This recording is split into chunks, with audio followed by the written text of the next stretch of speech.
Alright, सो इस video में हम एक क्लासिक ट्रिग्नोमेट्री प्रॉब्लम देखेंगे जो नारायणा के टेस्ट सीरीज में आया हुआ है। वेल, ओरिजिनल सोर्स मुझे नहीं पता, तो अगर आपको पता हो तो let me know in the comments.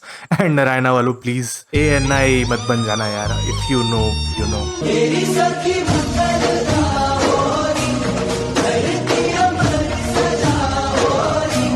ये प्रॉब्लम आपकी मैनिपुलेशन स्किल्स को चेक करेगा। वेल, ट्रिग्नोमेट्रिक मैनिपुलेशन बोल रहा हूँ भाई, गैस लाइटिंग की बात नहीं हो रही यहाँ पे।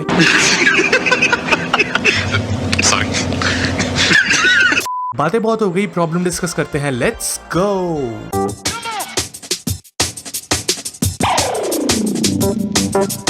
तो इस प्रॉब्लम को कुक करने के लिए हमें चाहिए basic mathematics, trigonometric functions, sequence and series, quadratic equations and बहुत सारा observation and manipulation skills. Okay, so question में एब्सोल्यूट वैल्यू जो है वो पूछा गया है डिफरेंस ऑफ सॉल्यूशंस का, ठीक है। और ये हमें एक इक्वेशन दिया हुआ है जहाँ पे थीटा की कुछ रेस्ट्रिक्टिंग वैल्यूज दी हुई है एंड हमें बोला गया है कि ये जो एब्सोल्यूट वैल्यू है ये ग्रेटर दैन और इक्वल टू इनमें से कौन से ऑप्शंस में होगा। ग्रेटर दैन और इक्वल टू लिखा है तो there is a high chance कि एक से ज़्यादा आंसर्स इसके हो सकते हैं, ठीक है।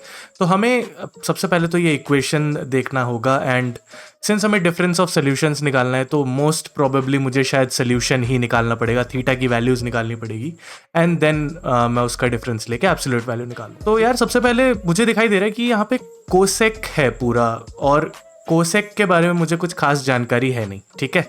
एक और चीज़ अगर आप ऑब्जर्व कर पा रहे हो तो वो ये दिख रहा होगा कि ये थीटा प्लस जो भी लिखा हुआ है और थीटा प्लस जो भी लिखा हुआ है m-1 और m लिखा हुआ है, यानी कि इन दोनों के बीच में एक नंबर का गैप है। मान लो m-1 अगर 3 होता है तो m 4 हो जाएगा, वैसा वाला सिचुएशन है, ठीक है। तो वो कहीं ना कहीं मुझे शायद ये हिंट दे रहा है कि मल्टीप्लिकेशन में मेरे पास शायद कोई बेनिफिट नहीं होगा, प्लस माइनस करे तो शायद टेलीस्कोपिंग सीरीज जैसा कुछ शायद बना पाऊंगा मैं, है ना।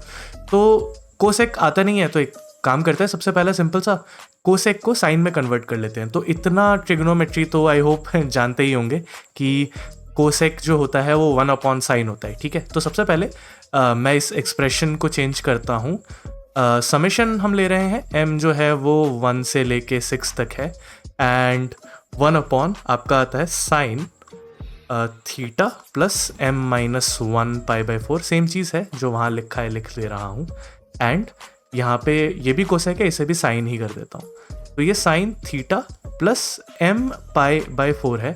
ध्यान रखना ये ऑब्जर्वेशन हमने देखा कि थीटा जो कंपोनेंट है वो तो सेम ही है, बस इन दोनों नंबर्स के बीच में एक का गैप है, ठीक है। तो बेसिकली कंसेक्यूटिव नंबर्स हैं ये, और ये 4√2 के बराबर आता है। अच्छा ठीक है, अगर ये कॉन्जिक्यूटिव नंबर्स है तो यानी कि अगर मैं इन दोनों को सब्ट्रैक्ट करता हूँ, है ना, तो मुझे क्या मिलेगा, इन दोनों को सब्ट्रैक्ट करने से मुझे आई थिंक π/4 मिलना चाहिए। क्यों? क्योंकि थीटा और थीटा तो कैंसिल हो जाएंगे और m π में से m π माइनस पाई को सब्ट्रैक्ट करना है। ये तो m π है, यहाँ पे इसे मल्टीप्लाई कर दूं तो ये m π माइनस पाई है, और अगर मैं इसे सब्ट्रैक्ट कर रहा हूँ तो माइनस ऑफ प्लस तो माइनस है और माइनस ऑफ माइनस प्लस है, और ये अपॉन में 4 भी था, ध्यान रखना। तो मुझे π/4 का डिफरेंस मिल रहा है एक्चुअली इन दोनों क्वांटिटीज में। अच्छा, π/4 के बारे में क्या किया जा सकता है? देखो, अगर यहाँ पे π/4 का गैप है तो हमने अगर सीक्वेंस एंड सीरीज थोड़ा बहुत पढ़ा होता है, जो कि मेरे को यहाँ पे फीलिंग आ रहा है ऐसा कि इनके बीच का जो गैप है उसे मैं उस गैप को क्रिएट करने की कोशिश करता हूँ, है ना। और ये साइन के अंदर में है गैप, तो साइन के अंदर में बनाने की कोशिश कर लेते हैं। अच्छा, साइन π/4 अगर मैं बनाने जाऊँ तो आई थिंक आप और मैं अग्री करेंगे कि साइन π/4 जो होता है वो कितना होता है, साइन 45 1/√2 होता है। तो अगर मैंने यहाँ LHS में साइन π/4 मल्टीप्लाई किया तो मुझे RHS में भी साइन π/4 मल्टीप्लाई करना पड़ेगा। ध्यान रखिए ये π/4 में ये दोनों क्वांटिटी के वजह से ला रहा हूँ, हो सकता है कि शायद इससे सॉल्व हो जाएगा। और साइन π/4 जो होता है वो 1/√2 होता है। तो अगर ये मैंने मल्टीप्लाई किया तो √2 और √2 तो कैंसिल हो जाएंगे और मेरे पास बचेगा 4, ठीक है। और ये जो π/4 है, ध्यान रखना ये π/4 आया कैसे था, ये थीटा प्लस ये जो m-1 π/4 और इसको सब्ट्रैक्ट करके आया था, राइट। और यहाँ पे बड़ी क्वांटिटी जो होगी ये थीटा प्लस m π/4 होगी। तो क्या मैं इस π/4 को ऐसे लिख सकता हूँ? वैसे तो वहीं लिख दूँ तो शायद कोई प्रॉब्लम नहीं होगी, बट ठीक है एक स्टेप एक्स्ट्रा लिख लेते हैं। मैं क्या कर रहा हूँ, ये जो बड़ी क्वांटिटी है थीटा प्लस m π/4 में से theta plus m minus 1 pi by 4 को सब्ट्रैक्ट कर देता हूँ, है ना, और ये पूरा साइन के अंडर में है, तो ये करने से मुझे पाई बाई 4 ही मिलेगा। तो आई थिंक कोई फर्क नहीं पड़ रहा है इन दोनों एक्सप्रेशंस में, राइट। एंड अपॉन में तो हमारे पास ये जो सारा सामान था वो मैं लिख देता हूँ। एंड ऑफ कोर्स जो हमारा समेशन है जो कि m की वैल्यू 1 से लेके 6 पे लेके जा रहा है, ठीक है। तो ये हमारा एक्सप्रेशन है। अच्छा, अब आपको शायद दिख रहा होगा कि ये एक क्वांटिटी है theta plus m pi by 4 and ये एक क्वांटिटी है theta plus m minus 1 pi by 4। और आप यहाँ पे जो कर रहे हो वो एक्चुअली मैं कलर चेंज करके दिखा देता हूँ, थोड़ा सा बेहतर रहेगा। इस चीज़ को अगर आप a मान लो और इस चीज़ को अगर आप b मान लो, तो क्या होता है कि ये साइन a माइनस बी वाला वाइब है ना, पूरा साइन a माइनस बी है। और साइन a माइनस बी का फॉर्मूला क्या होता है, उसका sine a cos b minus cos a sine b, ये वाला आपने पढ़ा होगा, ठीक है। तो उसमें मैं इसको स्प्लिट कर लेता हूँ, क्योंकि उससे बेनिफिट क्या होगा, जैसे कि मतलब हम चेस खेलते हैं ना कभी कभी, तो हम देखते हैं कि 2-4 मूव आगे क्या होने वाला है वो देख लेते हैं एक बार। अगर मैंने वो स्प्लिट किया तो एक तो यहाँ पे साइन ये वाला सामान कॉस ये वाला सामान आएगा, और माइनस में जो आएगा कॉस ऑफ ये ए जो है मेरा ये वाला सामान, और साइन ऑफ ये वाला सामान है। सिंस माइनस साइन है तो मैं इस ये जो डिनोमिनेटर है, कॉमन डिनोमिनेटर, इसको दोनों में स्प्लिट कर पाऊंगा। और सिंस एक बार साइन इस कंपोनेंट का है तो वो इस कंपोनेंट से कैंसिल हो जाएगा, और एक बार साइन इस दूसरे कंपोनेंट का है तो वो इस वाले को साइन को कैंसिल कर देगा। तो मेरे पास जो भी बचेगा वो साइन अपॉन कॉस टाइप का कुछ बचेगा। तो मुझे लगता है कि सिचुएशन सिंप्लीफाई हो जाएगी, ठीक है। तो अगर सिचुएशन सिंप्लीफाई होती है तो एक बार करके देख लेते हैं। तो मेरा जो समेशन है वो 1 से लेके 6 तक है। मेरे को आ रहा था साइन ए कॉस ऑफ ये, ठीक है। अच्छा, साइन और ये वाला साइन तो कैंसिल हो जाएगा, तो मेरे पास जो बचेगा वो है cos theta plus m minus 1 pi by 4। By the way ये जो स्टेप मैंने स्किप किया है एक बार लिख के करके देख लेना, अगर आपको डाउट होगा। आप पहले ही भाला लेके पहुंच जाते हो कमेंट सेक्शन में, एक बार थोड़ा सा लिख के देख लेना तो आपको समझ आ जाएगा कि कर क्या रहे हैं, ठीक है। एंड दूसरा वाला पार्ट क्या होगा, एक माइनस साइन आएगा। रिमेंबर ये मैंने साइन a माइनस बी का फॉर्मूला लगा के स्प्लिट किया है, जो माइनस साइन है उसमें स्प्लिट कर दिया है। दूसरा क्या आएगा, कॉस a। तो कॉस जो है नीचे तो कॉस है नहीं डिनोमिनेटर में, तो कॉस वाला कंपोनेंट तो कैंसिल होने से रहा, ठीक है। एंड मेरे को नीचे जो है साइन वाला कंपोनेंट जो है वो कैंसिल हो जाएगा। और कौन सा वाला कंपोनेंट कैंसिल होगा, ये b वाला कंपोनेंट थीटा m माइनस 1 वाला कंपोनेंट, तो ये तो कैंसिल हो गया। तो नीचे कैंसिलेशन होने के बाद जो बचेगा वो है theta plus m pi by 4। अगर ये वाला पार्ट, अगेन मैं वही दोबारा दोहरा रहा हूँ, ये नहीं समझ में आया कि ये कैसे हो गया, वैसे आपको कॉम्पिटिटिव एग्जाम्स में ऐसे स्टेप्स स्किप करने पड़ेंगे, अदरवाइज आंसर तो फिर निकालते ही रह जाओगे। मेरा काम होता है एक्सप्लेन करना, तो मैंने एक बार एक्सप्लेन तो कर ही दिया कि मैं सोच क्या रहा हूँ।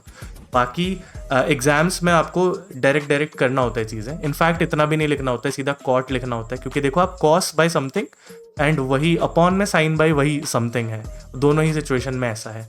तो नेक्स्ट पेज पे चलते हैं, और नेक्स्ट पेज पे मैं इस चीज़ को कॉपी पेस्ट करके वहाँ से आगे बढ़ता हूँ। ओके, तो क्लियरली यहाँ पे दिख रहा है कि कॉस अपॉन साइन है, तो ये कॉट हो जाएगा। कॉट क्या है, theta plus m minus 1 pi by 4, right.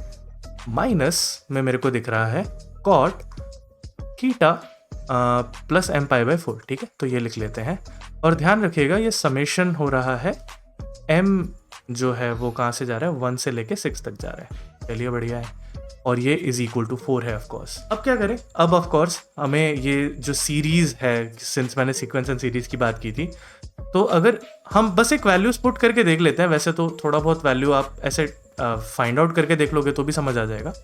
But अगर आप, वैसे मैं करके दिखा दूंगा, लेकिन एग्जाम में क्या करना होता है कि एक आध वैल्यू पुट करके देखिए और देखिए कि क्या होता है, कुछ कैंसिल वगैरह हो रहा है क्या।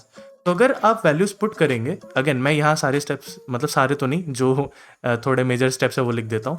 तो अगर m is equal to 1 put करेंगे तो 1 माइनस 1 तो 0 हो गया, तो ये कॉम्पोनेंट पूरा कैंसिल हो गया, तो ये खाली कॉट थीटा है।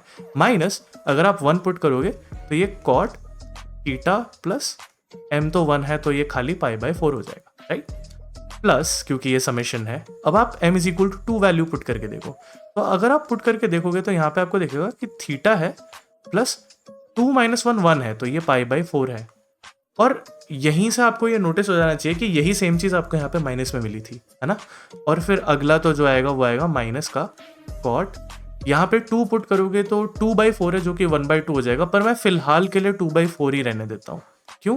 क्योंकि इसके आगे फिर मेरे को 2/4 ही मिलना है। 1/2 भी कर सकता है, ऐसा कोई दिक्कत नहीं है। अगला वाला क्या आएगा, यहाँ पे जब 3 पुट करूंगा तो ये यही वाली सेम वैल्यू आ जाएगी, एंड सो ऑन, ये चलता रहेगा।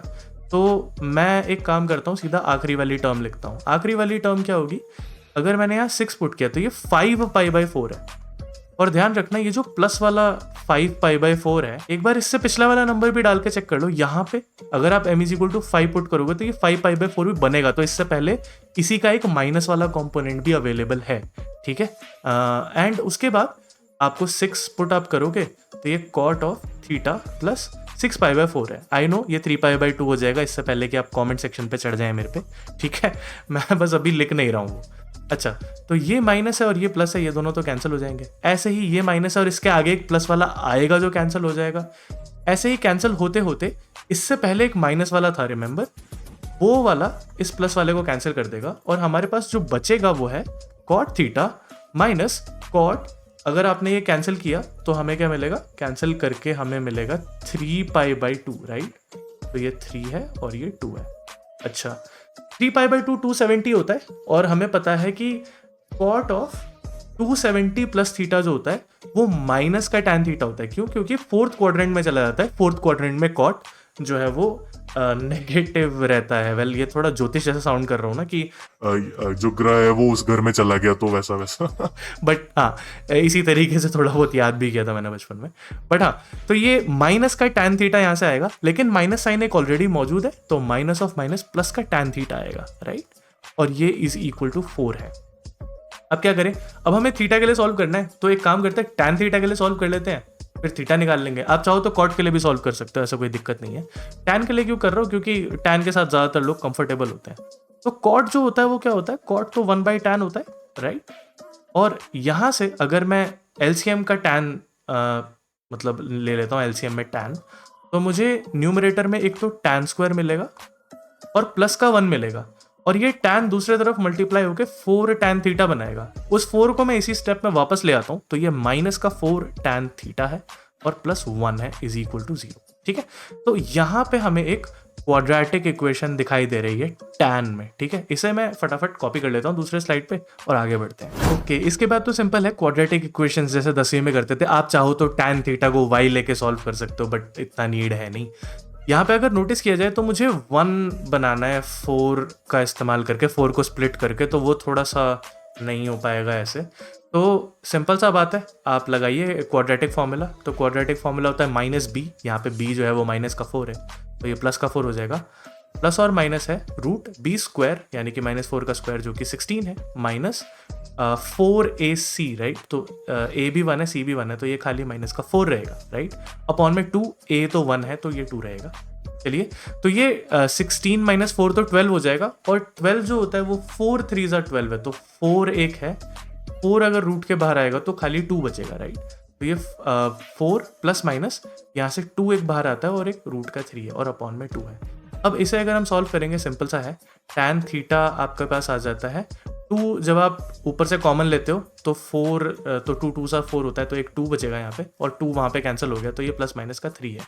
यानी कि ये कहना चाह रहे हैं कि tan थीटा या तो आपका 2 माइनस √3 होगा, या फिर आपका tan थीटा 2 प्लस √3 होगा, राइट। और अगर ऐसा है तो सिंपल सी बात है, लेट्स से इसको θ1 ले लेते हैं, इसको θ2 ले लेते हैं, क्योंकि हमें 2 सॉल्यूशंस मिलेंगे, राइट। क्वाड्रेटिक इक्वेशंस के 2 सॉल्यूशंस हैं, और 2 सॉल्यूशंस इसलिए भी मिलेंगे क्योंकि ये जो θ1 और θ2 है, क्वेश्चन के अकॉर्डिंग ये जो थीटा है वो यहीं से बिलोंग करते हैं, ठीक है।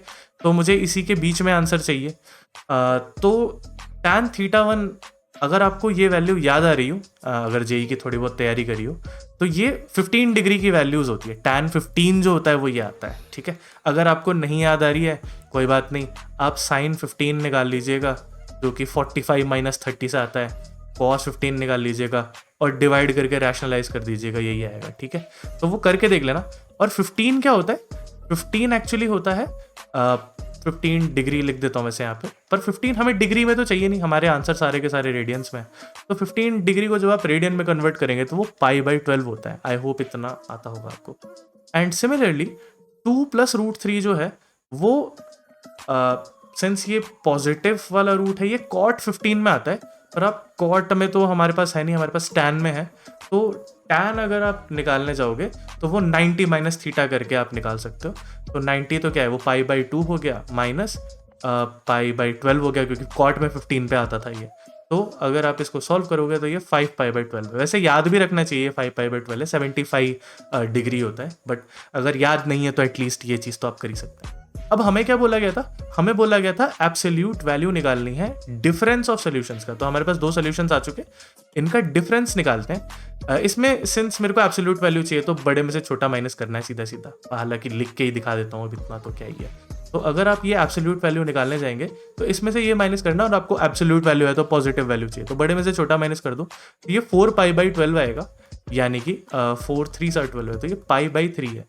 अब पाई बाई 3 तो मेरा डिफरेंस है, तो इक्वल वाले पार्ट में तो पाई बाई 3 आएगा, लेकिन मुझे ग्रेटर भी चाहिए। ये इनमें से किससे ग्रेटर है, तो पाई बाई 2 से तो ग्रेटर है नहीं, पाई बाई 2 90 होता है, और हमारे पास जो पाई बाई 3 आया था वो कितना आया था, पाई बाई 3 जो होता है वो 60 होता है, तो 90 तो नहीं आएगा, ये तो गलत है। और पाई बाई 4 45 होता है, ये करेक्ट है, और पाई बाई 6 ये भी करेक्ट है। तो मेरे आंसर्स हो गए option B, C and D. Thank you so much for watching this video till the end. Channel पे और वीडियोस चेकआउट कीजिए and please give me your valuable feedback in the comment section below. मैं मिलता हूँ आपसे next video में, till then piece.